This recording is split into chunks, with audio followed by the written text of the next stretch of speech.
Good afternoon, Chair. Hi, good afternoon. I was just We waiting are, for the green light from you. oh yeah, we are live and ready to go. Oh, excellent. Thank you so much. Well, good afternoon. With that, I'll go ahead and call the Cannabis Advisory Commission Subcommittee on Hemp meeting to order. Thank you for joining us today. We will begin with roll call. I'm Lake Martin, the chair. I see we have here online Michael Cathcart, Mike Edgel, and Bob Rhagar. I'm sorry if I mispronounced that. We'll Oh, give you nailed it. roll. All right, excellent. Thank you all so much for your service and you're willing to contribute to the work of this committee. We'll do introductions a little bit later on in the agenda, but I just wanted to get through that roll call and move on to agenda item 1, which is public comment. So to provide public comment by telephone, call 669-444-9171. And if you are online, the webinar ID is 880-9713-3189, and the password is 438949. And you can use the raise hand icon if you are joining by Zoom or dial *9 if joining by phone. Please keep your public comment to 3 minutes and state your name for the record. And Amber, can you let me know if anyone is online or calling in by phone for public comment? I do not see anyone online or on the phone for public comment. Okay, excellent. Then we can move on to the next section, agenda item 9.2. Again, thank you again for everyone for your willingness to serve on this subcommittee.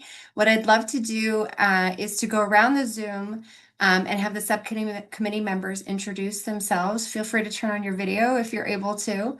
I am Lake Martin, I'm the chair, and I am the executive director of the Nevada Cannabis Association, which is the oldest and largest trade association for the licensed cannabis industry.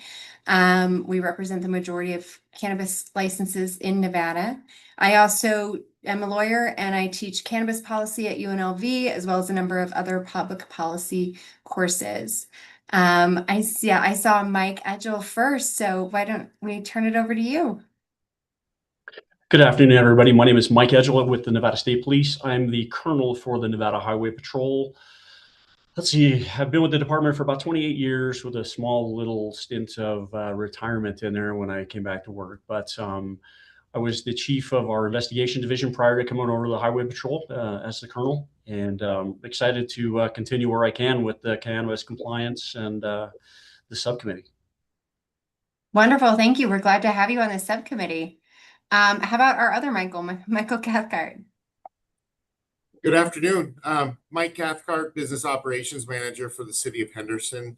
I've been managing the business license function for the city since 2012. So I was here when we wrote our original cannabis ordinances and have been through all the ups and downs and, the change from marijuana to cannabis and all of the other different code changes we've made over the years and all of the enforcement at the local level that we've done. So really looking forward to participating on this subcommittee. Thank you. We're glad to have your expertise. And Bob. Hi, my name is Bob Rager. I'm with the Department of Agriculture. I'm the Deputy Administrator for Animal Industry, which houses a few of the touched divisions or potentially touched divisions. I have about 15 years of state service in various different departments, wildlife, DOT, administration, public works, and DEP. I have a small background in internal investigation with with United Parcel Service prior to this. So I think that's why I got tapped by JJ for this subcommittee. Looking forward as well to learning as much as I can and see how it's applicable. That's great. Thank you. We're glad to have you. And I don't think Assemblywoman Miller is here. Okay, just checking real quick. So the study that we are working on is set forth in section 54.3 of Assembly Bill 76 from the 2025 legislature. It directed the Cannabis Advisory Commission to create this subcommittee to conduct a study concerning the potential regulation of the CCB of consumable hemp products. the potential restriction of sales only to persons licensed by the board, and for a consumable hemp product that is a beverage, who would be entitled to sell it. And it did include several subcategories that must be included as part of the study. What I'll do is, I don't want to go through those verbatim, but broadly cover what those topics are. All of you should have received a copy of the language of the bill in the study.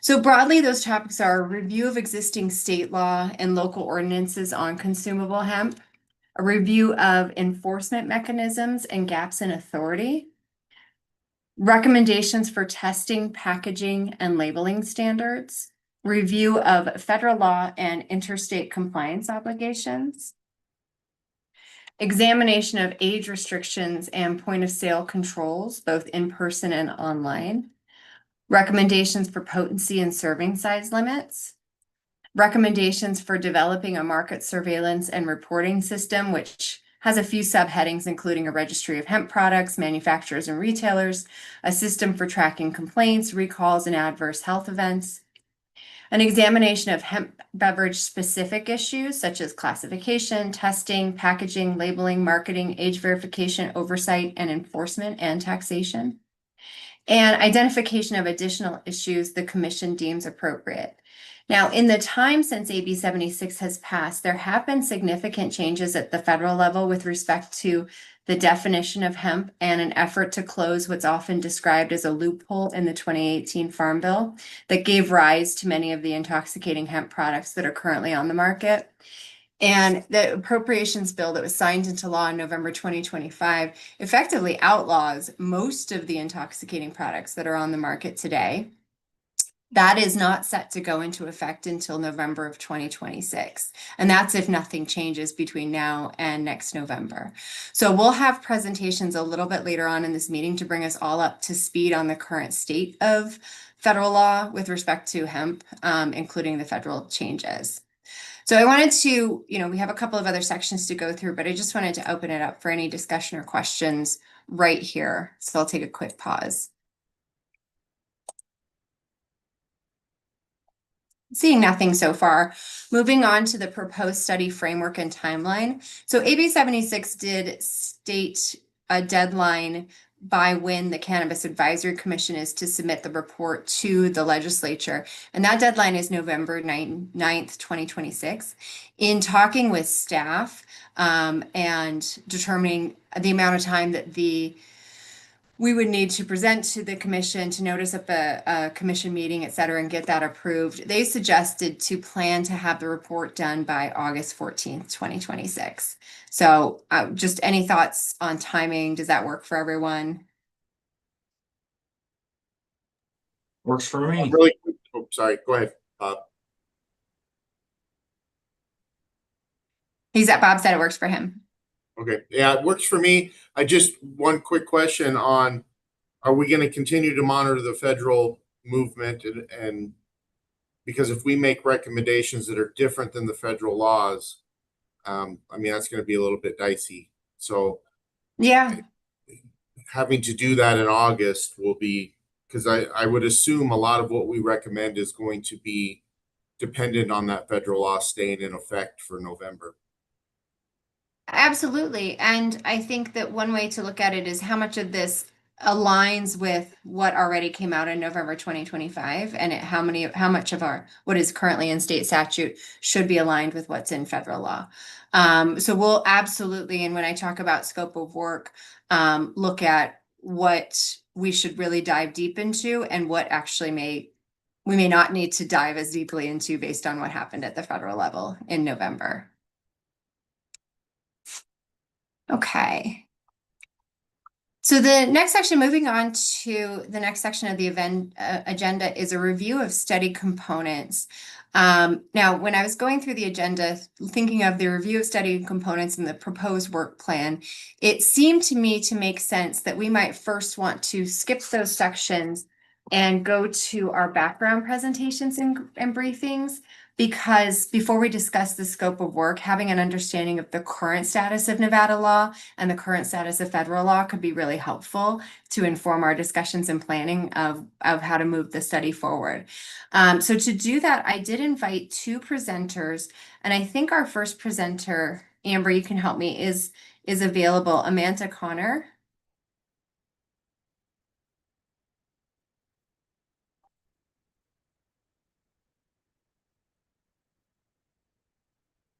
Good afternoon. Hi there. Are you ready to go? I am ready to go. Give me just a second. I realized my Zoom name changed. There we go. Yeah, I'm ready to go if you guys are ready.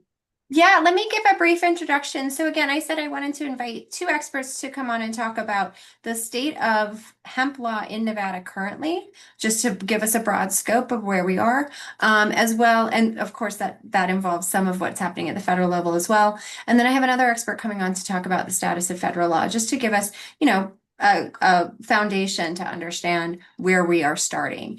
And no better to talk about that at the state level than Amanda Connor, who represents clients both in the cannabis space and the hemp space. And so I'm very grateful that you could be here with us and share your expertise. Thank you, Amanda. Yeah, thank you, Lake. I appreciate it. And Lake, as you know, this is very timely, as this morning I was presenting to the Cannabis Bar Association about the status of hemp at the Nevada and federal level. I think the way I want to start is, for a lot of people, this whole dichotomy between marijuana or cannabis and hemp doesn't make sense, because in reality, it's one plant. But legally, we've created a distinction. And that distinction was started at the federal level. Federally, marijuana, or what Nevada calls cannabis, is a Schedule I drug under the Controlled Substances Act.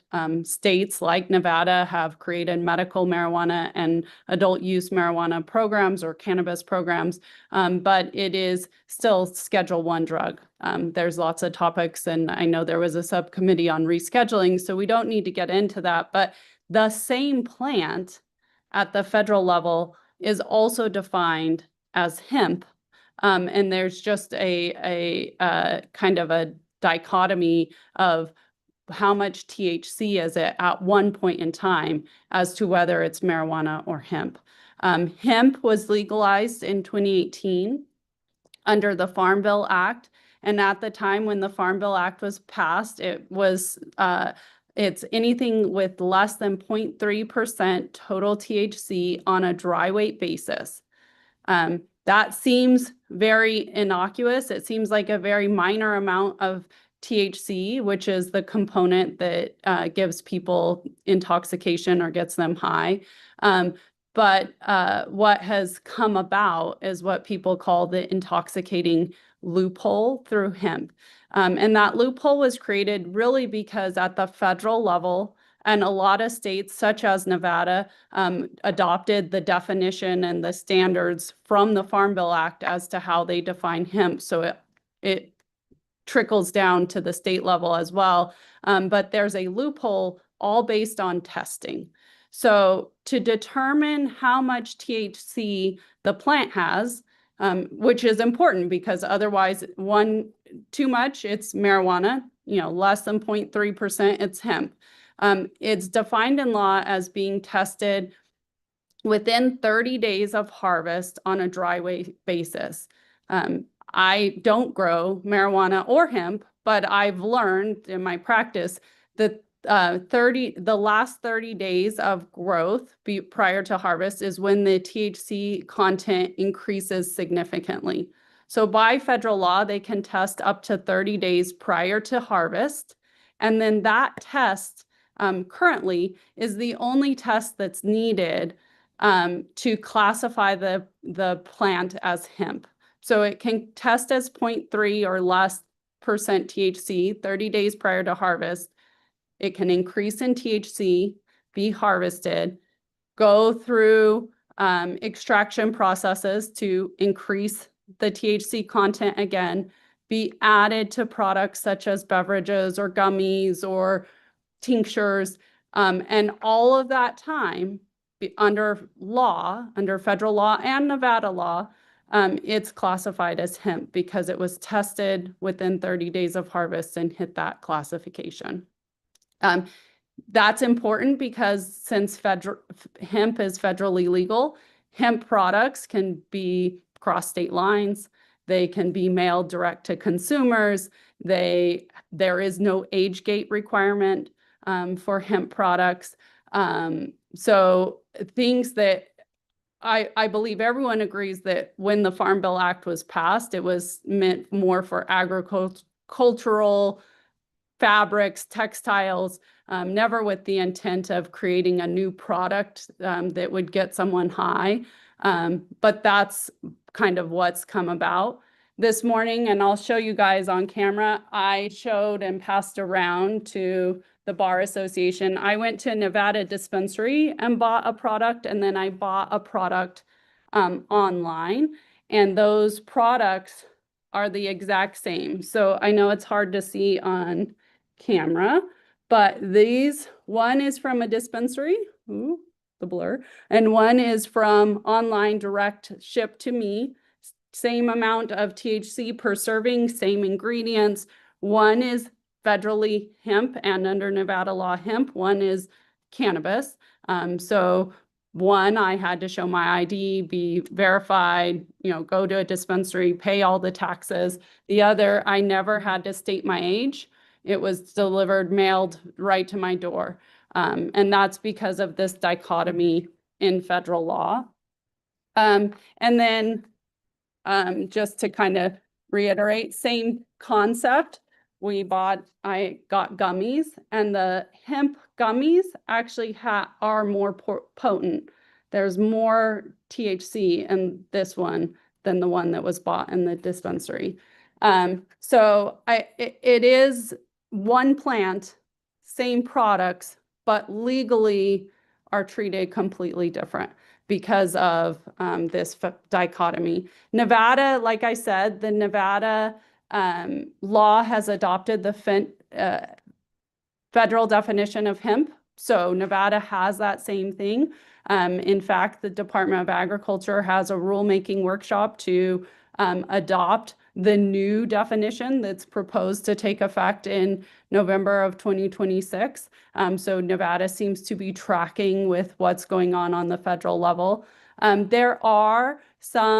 There were efforts at the state level that didn't pass to have a tighter definition or to close that loophole. They did not pass, but certain local jurisdictions in Nevada, such as Clark County, as recently as last week, passed an ordinance set to take effect that would have stricter limitations, although mainly Clark County is tracking with the November plan of the federal.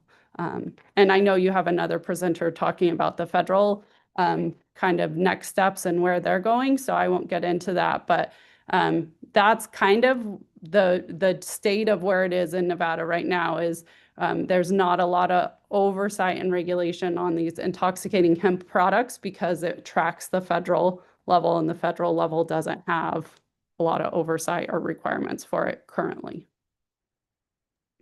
Thank you, Amanda. I had a follow-up question, and certainly anyone else on the committee that has questions about this, feel free to jump in. My first question is, are these products being manufactured in Nevada, like grown and manufactured in Nevada? Because my understanding is we don't have that many hemp handlers and growers here in Nevada. So, no, mostly no. We had quite a bit of hemp grower cultivator licenses when the program first kind of came to be, but most of them have not continued to do that growth. And there's not a lot of hemp handlers either in Nevada. Mainly these are in states like Kentucky, Minnesota. There's some larger states that are main producers. So they are shipping in. Mainly direct to consumer, but there are also stores, some on the strip that the county was trying to target that sell these products as well. Amanda, I have a quick question. This is Mike from City of Henderson. Hi, Mike. Did the federal law address, I know Clark County's new ordinance addresses how a business holds themselves out. You know, kind of deceiving customers is a big part of Clark County's new ordinance. Is the federal legislation, does it address that piece of it as well? Because there still will be hemp products available. And if you're trying to fool a customer by holding your business out as a dispensary, how do we think that that will all play together? Yeah, so the federal legislation actually really wasn't a hemp bill or legislation at all. It was passed in the appropriations bill in November 2025 to reopen the government, and it was just a last minute slip in.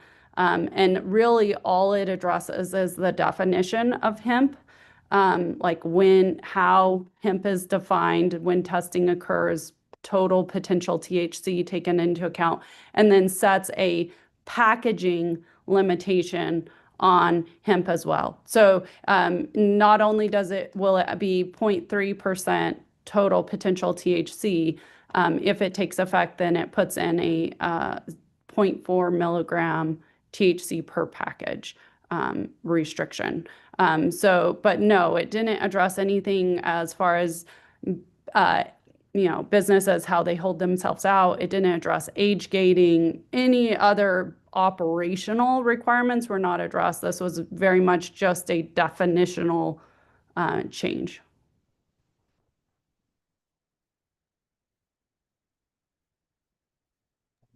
I had another follow-up question, Amanda. What are the current requirements if you are a producer or seller of consumable hemp products? What are the current requirements for testing? In Nevada or in general? In Nevada. Well, I guess it depends where you're located in Nevada, I would first say. But if you're producing consumable hemp products here or anywhere, they have to be tested. But they have to be, it's again, tested at the plant stage within 30 days of harvest. And most test pre-harvest, not post. You don't have to test any post harvest or final products in Nevada, except if you're selling within certain local jurisdictions. So right now, City of Las Vegas has had an ordinance and has had it in place for a while that if you are selling hemp products at a retail level in the city, they have to be tested by a Nevada lab to quantify the hemp. And Clark County and its ordinance that's set to take effect in 120 days ish, it puts the same testing requirements. But otherwise, arguably, if you buy hemp cultivated in, I don't know, Kentucky and have it shipped here, if it was tested in Kentucky or by some lab somewhere else and qualifies it as hemp, you can rely on those test results and as a producer produce any product. So unlike, for instance, cannabis, it doesn't have to be tested by a Nevada laboratory? Not currently, no. Okay. Any other questions for Amanda that are Nevada specific? Yeah, Bob.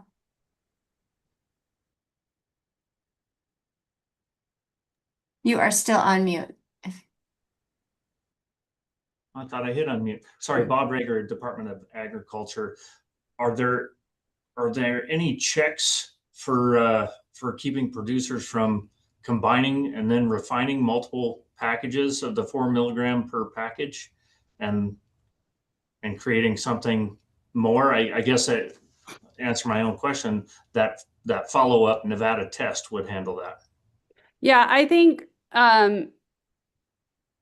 I said this at the Bar Association, until there comes a one plant regulation rule where we're not treating plants differently based on a test result. I think people who are innovative and creative are going to figure out loopholes, right? So maybe the next loophole is combining 0.4 milligram packages into multi-packs, or I don't know what they'll come up with next. But I think that is the opportunity for local jurisdictions and the state levels to clarify and put more explicit packaging, labeling, marketing requirements, whereas, like I said, the federal level right now, it's strictly just definitional. Thank you.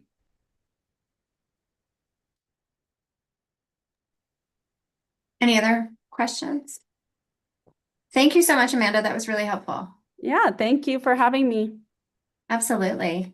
And then our next speaker is an expert in what is happening at the federal level, Chris Lindsay. He is the the Vice President of Policy and State Advocacy for ATTACH, which is the American Trade Association of Cannabis and Hemp, and here to give us, all the information and hopefully answer our questions regarding what is happening at the federal level.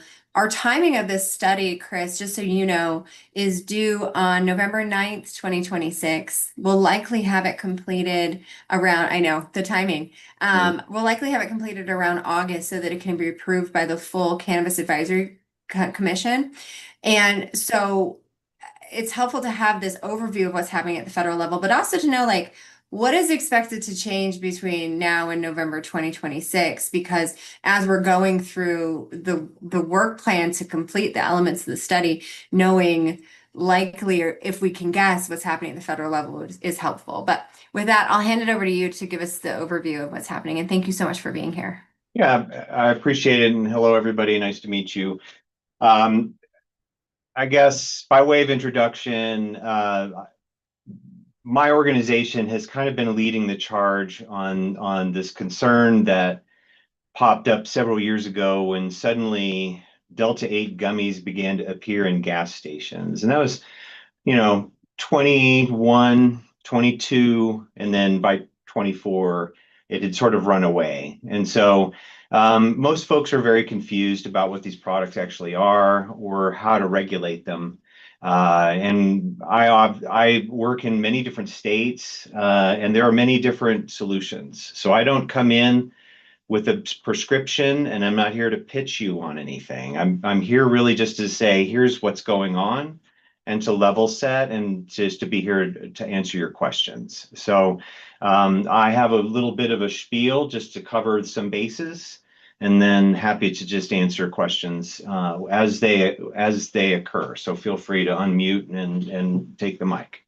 So last November, as Amanda explained, we had Congress adopt language that had actually been considered for quite some time in the the House Ag and Senate Ag committees as part of the Farm Bill. And there came a point, members of both committees understood the problems that had suddenly arisen, and we were seeing intoxicating products that were being marketed as hemp and enjoying this kind of lack of regulation once you're in that hemp category. And so there's no limitations. The stuff can be mailed to anybody. And if you just say it comes from hemp, well, it just confuses everybody enough that there was no limitations on what were going on. So we were working closely with the committee staff in both of those in both of those committees, going back now 3 years.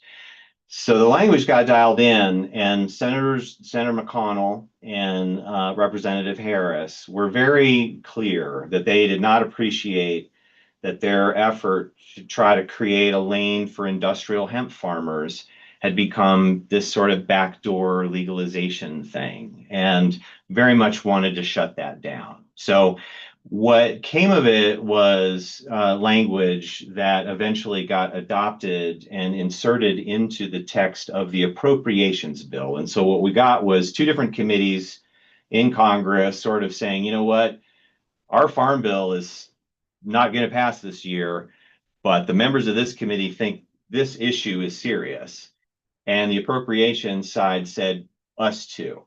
So they agreed to just take that language and insert it into the appropriations package. And so that's what happened. It passed last November, and Donald Trump signed it, and he knew what he was signing.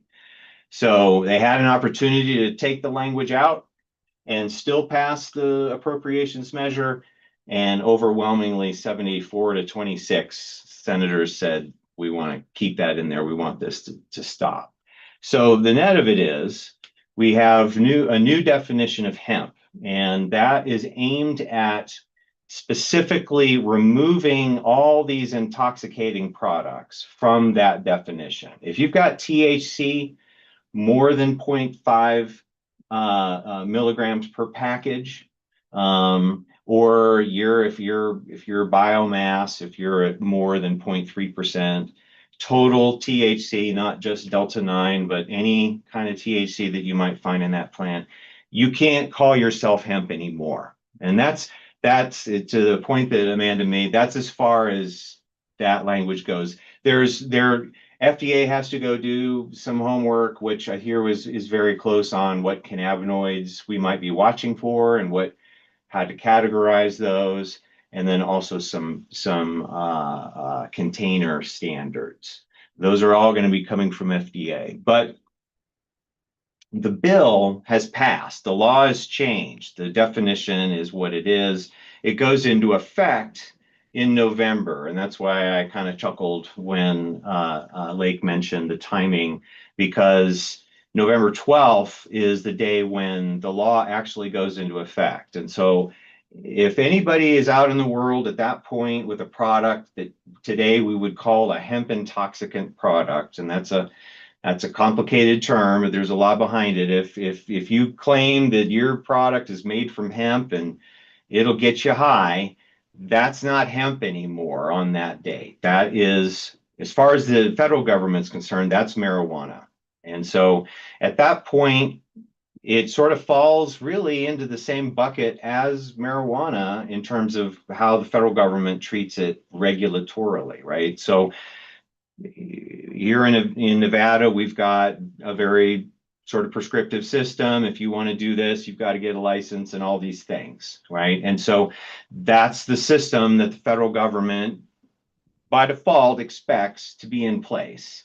And so if these products, which it is going to treat as marijuana, fall into a framework that, you know, the state wants to manage, if you were to say, yes, we want, you know, synthetic THC products or whatever or we want beverage, right? Or we want whatever that today would be called a hemp intoxicants product, that would have to have some allowance within the state framework, or it's just completely out of all regulation. And anybody at that point could, you know, say you're just violating the Controlled Substances Act. That's very simple at that point. So that's kind of the world that we're in right now. The complicating factor, and well, there's many, this is one of them, is this gap between when the law passed and when it goes into effect, because the folks that are a part of that industry are kicking up as much dust and confusion as they possibly can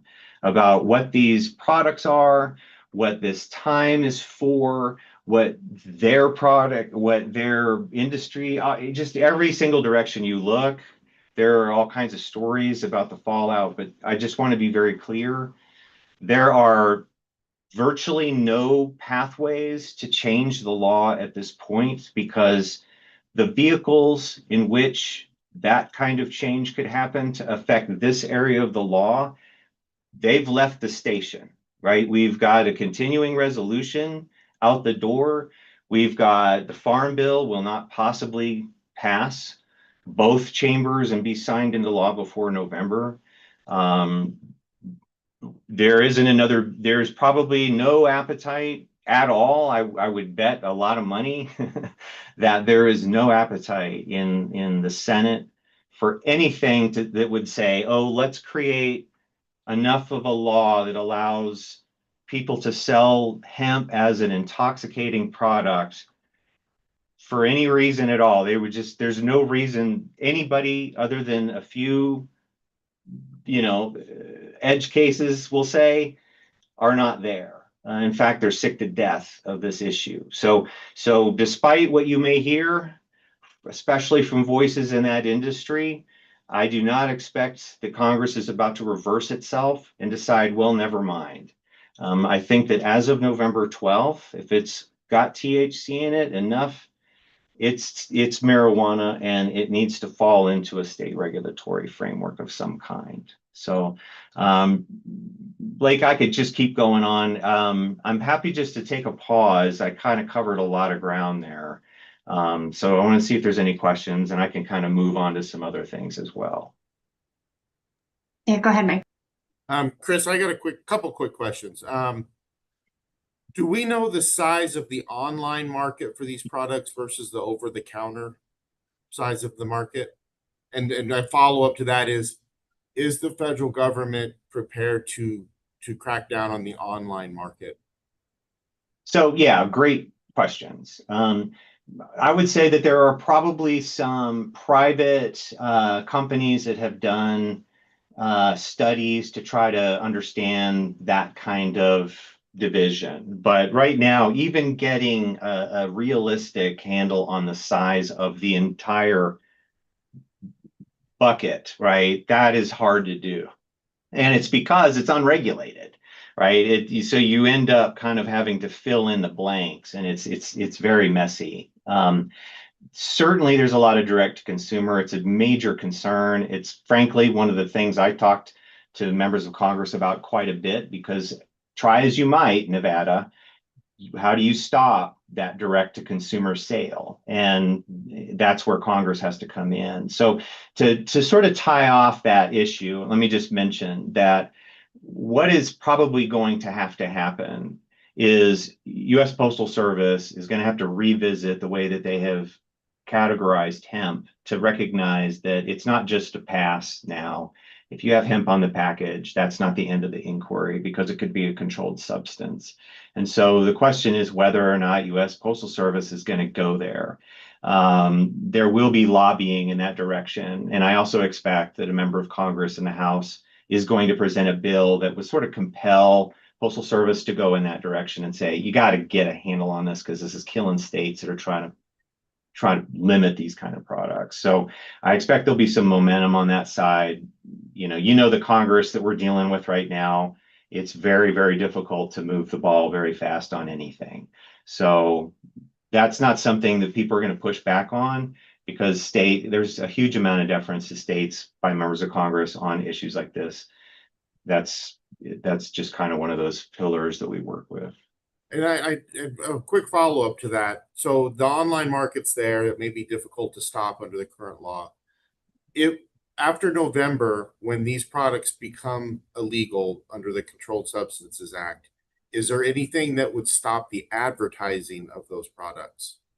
Because you can't really get on a podcast, an online radio station, anything without hearing an advertisement for these types of products. Yeah, they would be subject to exactly the same rules as marijuana, because they're controlled.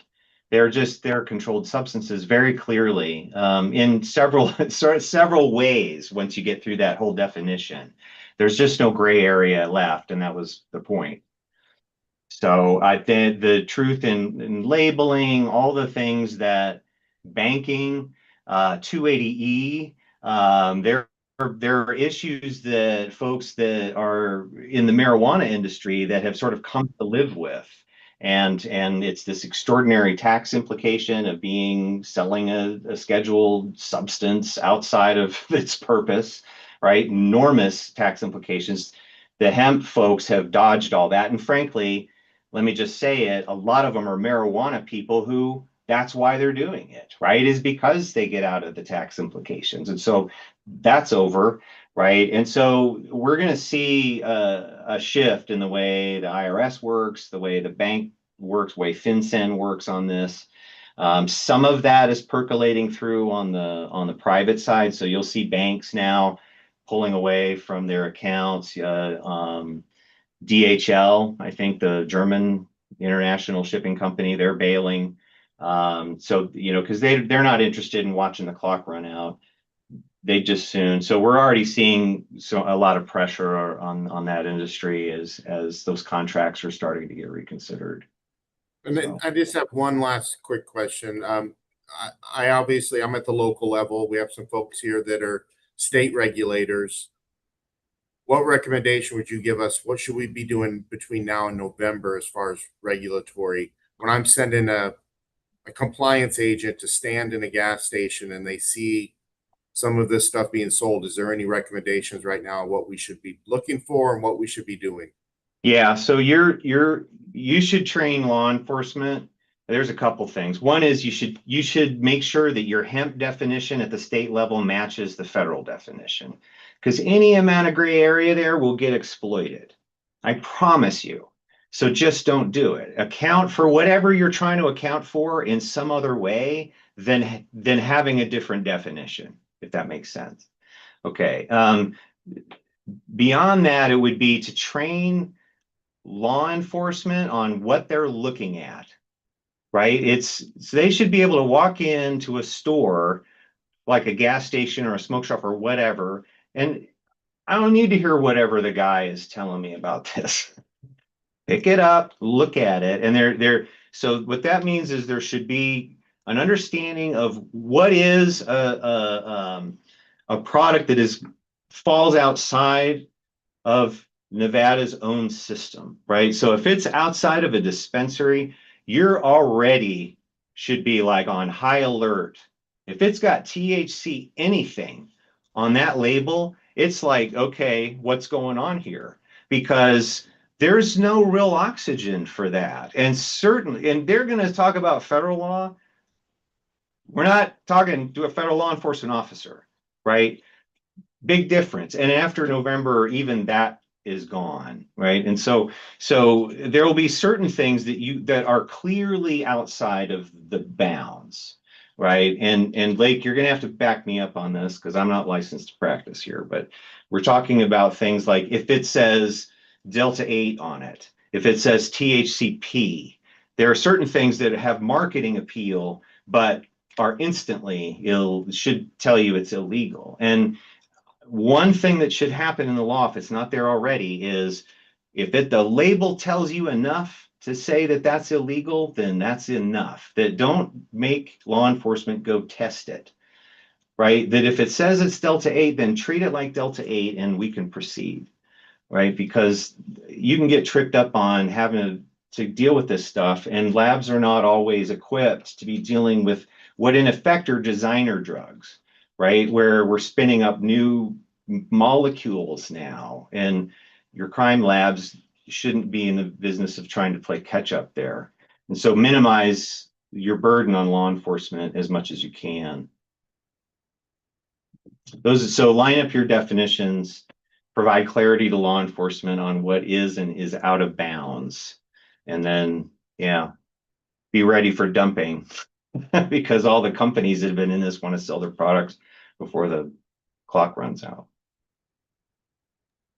I want to jump in here with a follow-up question, also to welcome Assembly Member Brittany Miller, member of this committee. Thank you for joining us. Assemblywoman Miller, we are getting a presentation from Chris Lindsay. He is with the national organization that works on the hemp issue at the federal level. And so he was just providing us expertise on the current status of the law, where it is now, what happened in November 2025, and what the restrictions that are going into place in November 2026, as well as any likelihood that those would change between now and then. And so he gave us a broad overview, and we were just asking some follow-up questions.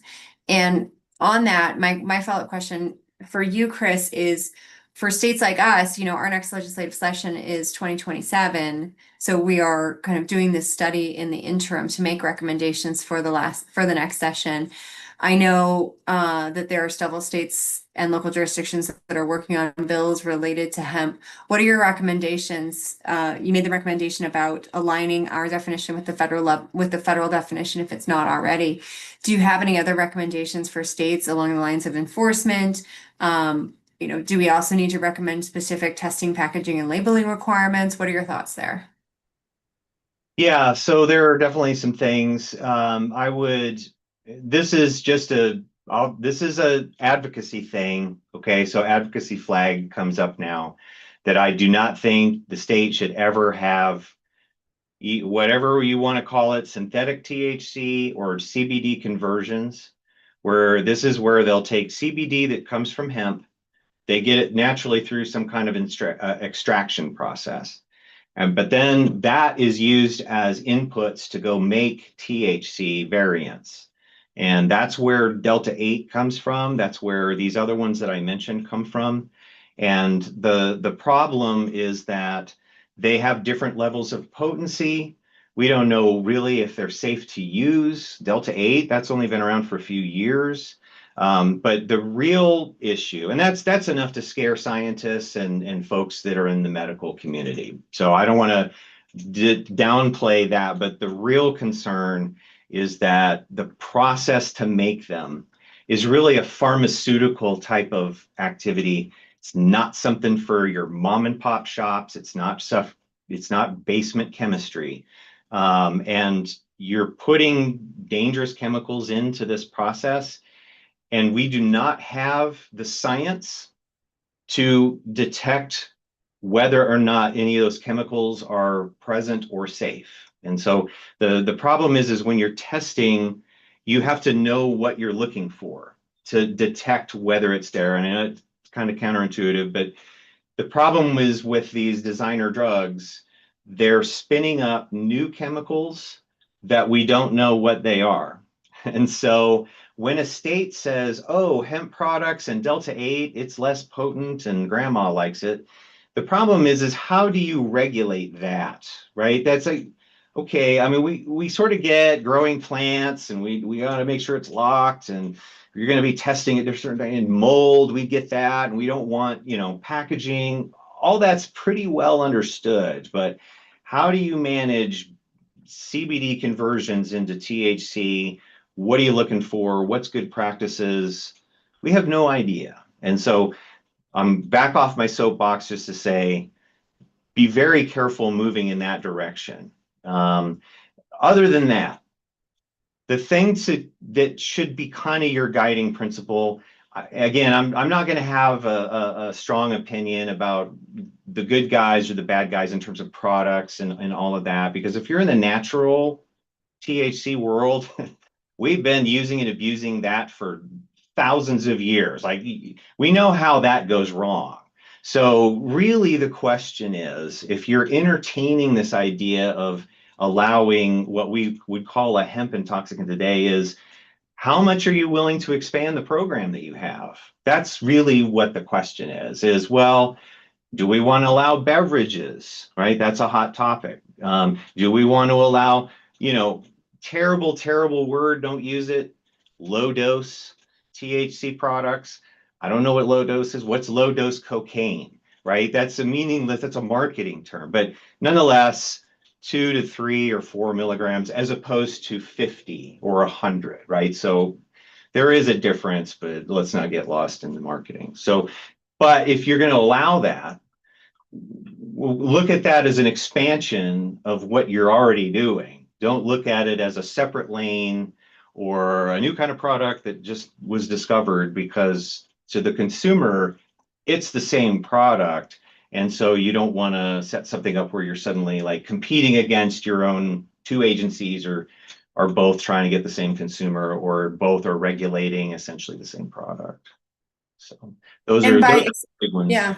By expansion, do you mean because we do have a state license system here? So like if there was a push to allow beverages, to allow those, but to be sold through the existing framework of state license. Your regulator needs to be the regulator. Certainly they have a lot to learn from alcohol, and maybe there's a lot of synergy that can happen, but you don't want to have intoxicants made from THC in two different agencies. They're both drawing revenue. They're talking to the same consumer. I think you run into problems, and I would strongly urge you to do your best. Like, look at how alcohol is related at the federal level. They have it at TTB, but they work closely with FDA. Like, at least have tight cooperation that happens, because otherwise, again, you're fighting for revenue, and then your companies are shopping whichever one is easier to deal with. Not that any of this ever happens. Any other questions from committee members?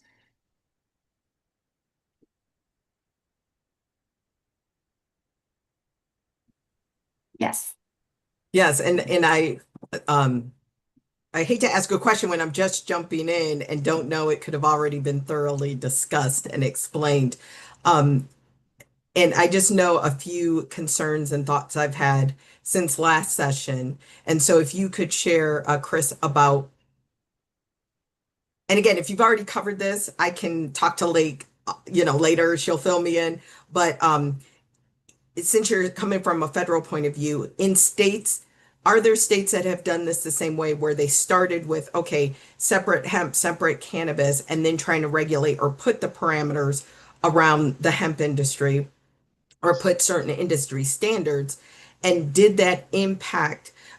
I don't want to see a negative impact on the hemp industry. And I also, while you're talking about intoxicants, but again, low dose or whatever those terms are. I also, how do they keep separate from like the topicals or the non-intoxicants or the non-ingestibles? Right. Because again, there's a whole industry of hemp products that are not digested in any form. And how is that kept separate? Yep. And I will add in that CBD. We all know it, we all hear about it, but it is almost a non-existent in terms of regulation because everybody's so focused on THC. But we're going to have CBD companies because that is clearly the direction Congress is trying to sort of open up by what they did with the hemp definition. So that's another thing, Lake, that states could be watching for is as you're developing regulations and rules for how you want to manage the THC part, you don't want to throw the baby out with the bathwater and go so broadly that you can't do the farming, you can't do the CBD parts. And I completely lost your question. I guess I guess just and I think like in terms of what Nevada, what the challenge has been is more. I just want to make sure we're not, the salon that's selling lotion with hemp, is getting caught up in this. I think we're more, just because again, I want consumers to have warning labels. I want them to know what the risk and what they're getting into. So we may be speaking more specifically about like the regulation around like the head shops. I'm sorry, I don't know any other word to call it, but no, that's it. That's it. Okay. When it comes to things like topicals, that's not a product format where we see abuse. And so that's something that would just sort of usually that just falls into your normal health and safety standards that the state would have kind of that any kind of product like that. It's once you start getting into edibles or beverages, which are kind of edible, that's always where the issue is. Understand, and I'm sure you know this, I'll be very quick. When we say the word hemp intoxicant or better products that sort of try to get into that definition, there's two broad categories. And mostly we talk about one of them, and that's when we take chemicals, the CBD that comes out of hemp, take it into a lab, convert it into THC, and then that substance is added to edible products like gummies or beverages, right? And I sort of made my pitch earlier why I think that's inherently dangerous, at least by a lot of the companies doing that kind of work. That's one form of product or range of products. The other one is something that Amanda was sort of indicating before about how testing works, because that testing system that she outlined can be gamed. And the way that they do that is there's a standard out there that says that if you're testing for hemp, you can test up to 30 days before harvest to see if it meets the definition of hemp, which is no more than 0.3% Delta 9 THC. The problem with that is if you only go as far as that rule that I just articulated, you can basically get any marijuana in the world to fit that definition. And that's what happens. So if you, and I don't recommend it because it'll mess up your feed on advertising, but if you Googled THC hemp, mail order, you'll get pages of companies that will ship you marijuana. Oh, I'm sorry, hemp, right? And it is indistinguishable. You could not tell the difference because it's marijuana, right? They're using this definition. Well, USDA and Bob, I hope you're going to back me up on this. USDA has a rule that actually says when you're testing, you actually have to add up the whole thing to a DEA certified lab. The entire hemp and toxicants industry kind of ignores that part, and they just say less than 0.3% Delta 9 THC 30 days before harvest. And of course, they're not even doing that, but that's the idea. So we have in the hemp and toxicants world, then we have basically rip off marijuana marketed as hemp. And then we have this whole line of what I call designer drugs, which is where they've done the CBD conversion and now they're dealing with this as a substance that can go in edibles. So the issue is the state needs to understand when it's trying to regulate how those products emerge and then how they want them limited. So if you don't want THCA flower, is what they call that hemp product, THCA flower, there are ways that you can just adjust your definition of hemp and it's gone, right? And it's very consistent with what the federal government just did.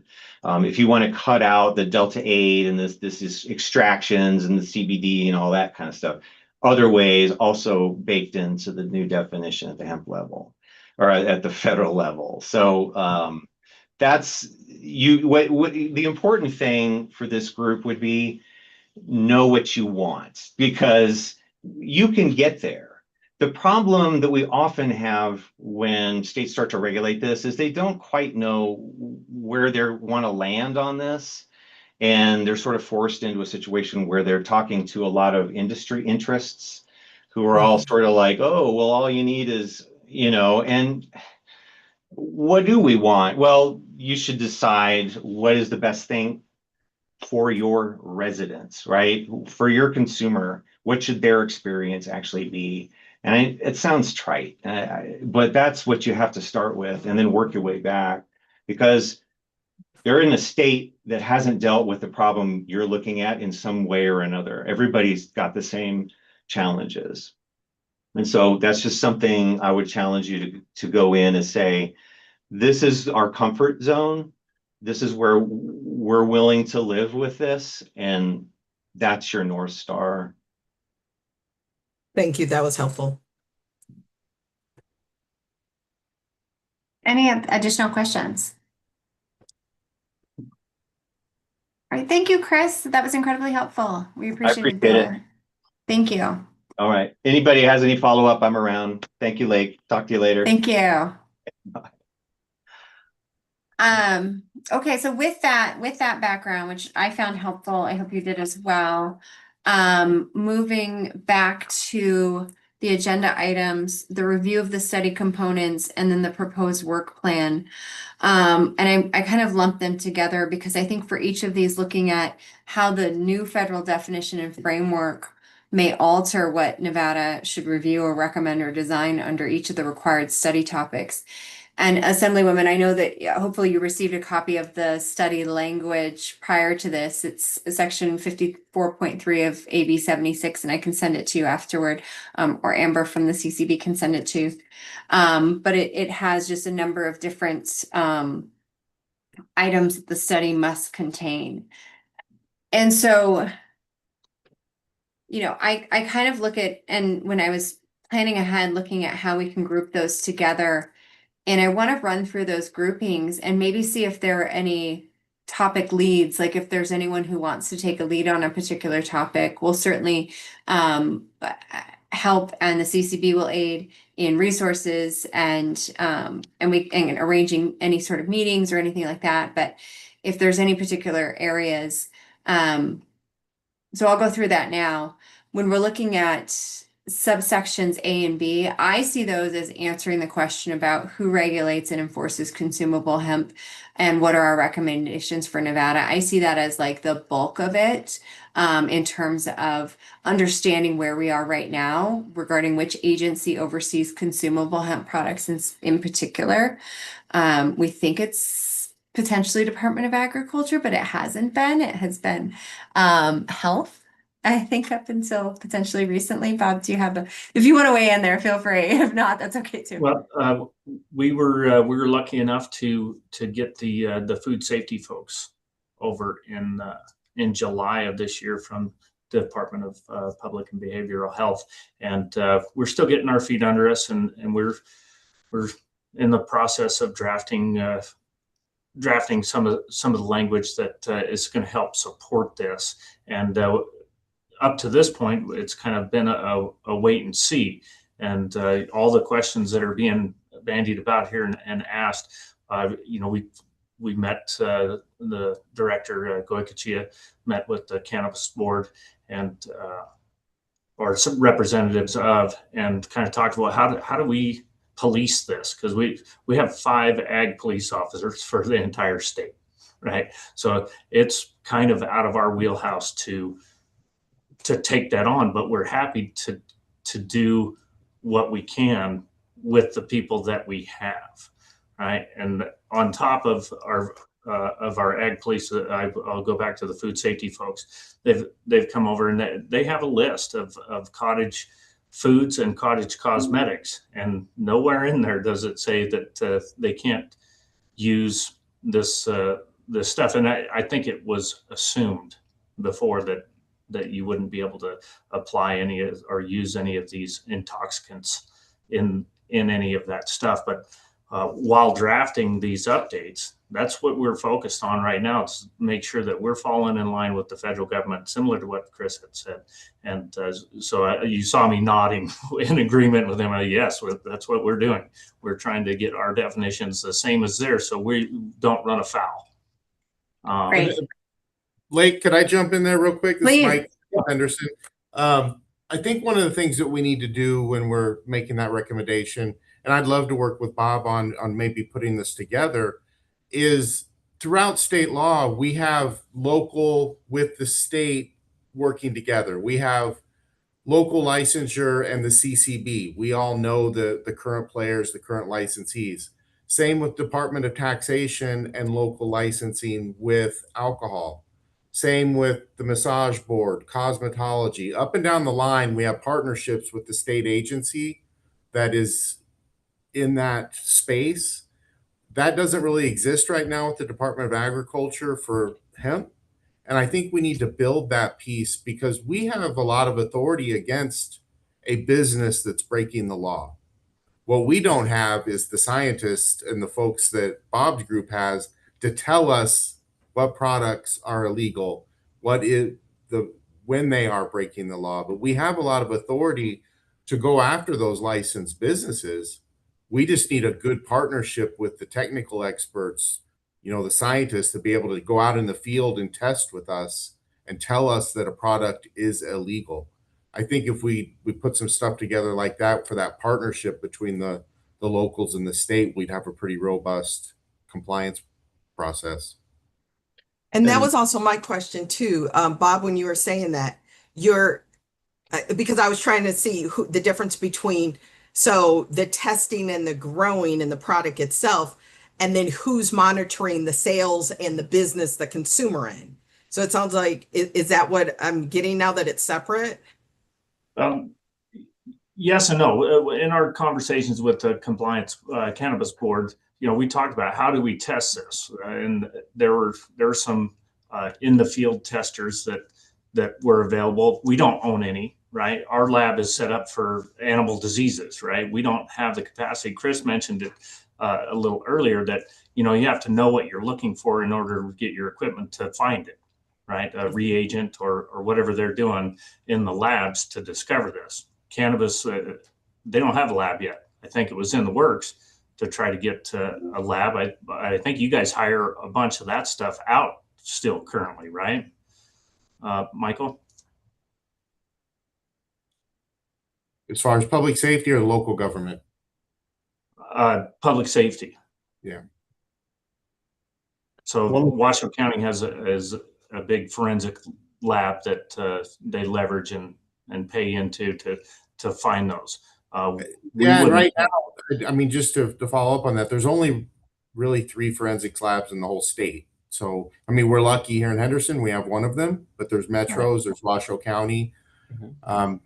They're buried. That's a big ask to put some of this stuff on them. Yeah, I think there was, at some point, there was a plan. I don't know where it is now, but to put together a lab across from the DPS, the new DPS building in Las Vegas at 6980 Bermuda. That was being kicked around. I don't know where we're at with that, but you know, I believe we're still in talks with the CCB and DPS to see exactly what we're going to be doing for the cannabis lab itself. Yeah. And one of the things, reading through AB 76, that's under how I got brought into this, I believe, is I was the chief of the investigation division for state police prior to becoming the colonel. And what I found was CCB is tasked with, regulatory and compliance, but who's going to be tasked with the enforcement for the illicit market? And that was one of the things that I was looking at, because we can regulate this. We're going to have a market. Who's going to be tasked with the illicit sales now? Because there's still going to be illicit sales. We encounter it all the time, and you have 5 officers. Is it going to be left to the cities and the counties? Who's going to fund the illicit market? Who's going to fund the enforcement for that? But that's also something that we're going to have to take into consideration while we're doing this. Yeah, and I Mike, think yeah. I was Sorry, going to say, go ahead. Mike, that's a great point. And my biggest concern is the legitimate businesses that have fallen in this trap of selling some of these products, like the gas stations that were mentioned. Hopefully, coming out of this process with us working here, one of the things we need is an education program about what's going to happen in November, so that we have some of these corporate players back off the sale of these products completely, so we don't have to go in and do compliance. Hopefully we can do that through an education program. We're always going to have the fringe smoke shops and things that are selling it, but that's where the partnership between local and state, I think, would come in, and we go shut some of those folks down when they do sell these products. Right. CCB has a great program. They track from seed to sale. How are we going to be able to regulate the hemp industry doing the exact same thing? Because you're going to have the illicit market selling to mom and pop stores, making a lot of money and undercutting people. It's the same complaints that you're getting from the cannabis industry right now. And I'll throw out the word, I have to use it all the time, ignorance, because and my guys are guilty of it as well. When we encounter people on the side of the road and they've got their hemp, I guarantee we let things go that shouldn't be going. On the other hand, I have a great set of canine guys that work, and we've seized a lot of hemp that's not hemp. So not only do we have to worry about the illicit sales, but we're going to have to worry about, we're still bringing things in that are illicit, that are marketed differently, just like Chris was talking about. Yeah, absolutely. And you raise an excellent point as well about enforcement, because if the federal definitions go into place, most of what we're now calling intoxicating hemp is marijuana. And so it's no longer under the intoxicating hemp category. It's marijuana, and unlicensed marijuana doesn't have a home in terms of jurisdictional oversight by a state agency. Like the CCB oversees the licensed cannabis industry, but doesn't oversee unlicensed sales in the same way. And so it ends up kind of falling into that big black hole with unlicensed cannabis. And so I think we would be wise to make recommendations in this report, to the extent that we can, that cover unlicensed cannabis as well. And it's a lot of these same areas, the testing, education, et cetera. But I'd like to see some discussion of that too. Yeah, it's going to be so important. Sorry to interrupt, but if you've got Department of Ag and then you have CCB, and they're both trying to regulate very similar products, is that the best way to go? I mean, I don't know. I mean, of course, Ag has to be part of it, but who's CCB? They don't have the employees. They don't have the enforcement to be able to regulate everything. How are we going to be able to regulate 2 different products that do pretty much the same thing?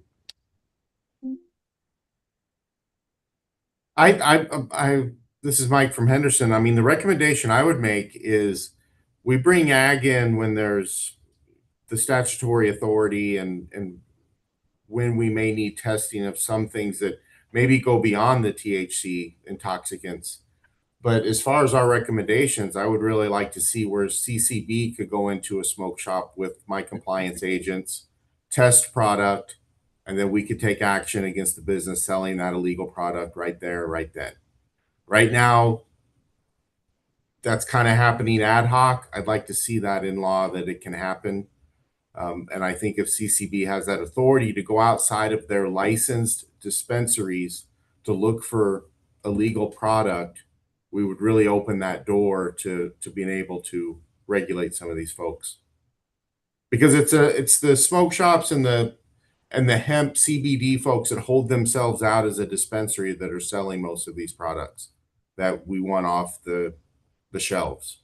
And like I said before, it's a matter of testing and being able to tell us this is an illegal product.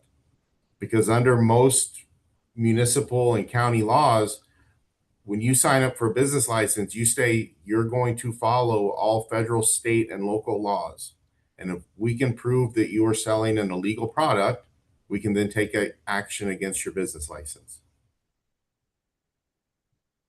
So there's some process there that can happen. It just, we need to make sure those partnerships are kind of built into our recommendation. And the other piece that you were talking about as far as the product, the illegal cannabis, I mean, that's a large project right there, because you're talking about the online sellers that are targeting the strip. You know, our estimation, most of those products look exactly like the products that our state licensees are making. They're coming from other states. It's not our folks in this state. It is coming from other states. Mm-hmm. They very well may be licensed manufacturers in that state. They are just overproducing, and it's making its way into Nevada. So, well, and don't discount, you know, the tribal industry as well. Unfortunately, you know, California has a very large illicit cannabis market. When I was doing the research at the investigation division, you know, a lot of it was coming from tribal lands, and a lot of it has come to our tribal lands here in the state. And I know Vegas has the majority of, you know, the illicit sales. However, the rest of the state has a lot of problems. And unfortunately, when they market this, you know, they market their hemp as safe. You know, it's not cannabis. It gets in the hands of the kids out in the rural communities as well. And that's something that we'll have to focus on as well. If there's some sort of, I know that CCB, you know, through the cannabis tax, they allot a certain amount of money per biennium for enforcement. So we might have to, I don't know, maybe make a recommendation for something like that to go statewide as well. yeah, in the rural communities, that's a good point, because those are two different animals when you're talking about Clark County and Lincoln County. Yeah, I mean, I think you don't. you're Assemblywoman. Sorry, I made the most cliche mistake ever talking with my microphone off. I was just going to say to both of you, Mike and Michael, both things that you brought up. One, we don't like to use the word ignorance, but also two, we always know we need more campaigns. And I think that's one of my frustrations, is that I really don't believe that tourists who come here as consumers really know that they're always purchasing illegal or non-sanctioned marijuana. You know, it's, oh, cannabis is legal, yay, prostitution's legal, yay. That's all they know and they think. And I think, again, one way I mean, we can't stop all illegal activity, but one way to really reduce that is if we could have a better campaign so that our tourists did know that, you know, when they're getting stuff delivered to their room, or they're getting stuff, that actually this is not okay. Absolutely. They just really don't know. No. Okay, that was excellent. Very comprehensive discussion about kind of where we need to go with this. I would like to also, I think the part that we haven't talked about, that I don't know that anyone on our board has a particular area of expertise, is the hemp beverage area. And so what I might do is, to the extent that that is a part of the study, that we may want to invite someone to give a presentation at our next meeting regarding hemp beverages and what that looks like in light of changes to federal law, potentially what other states are doing, and what are the best practices for hemp beverages. And so if that's okay with the committee, learn a little bit more about those at our next meeting. And on that, I wanted to move to the next section of the agenda, which is discussion and identification of immediate priorities.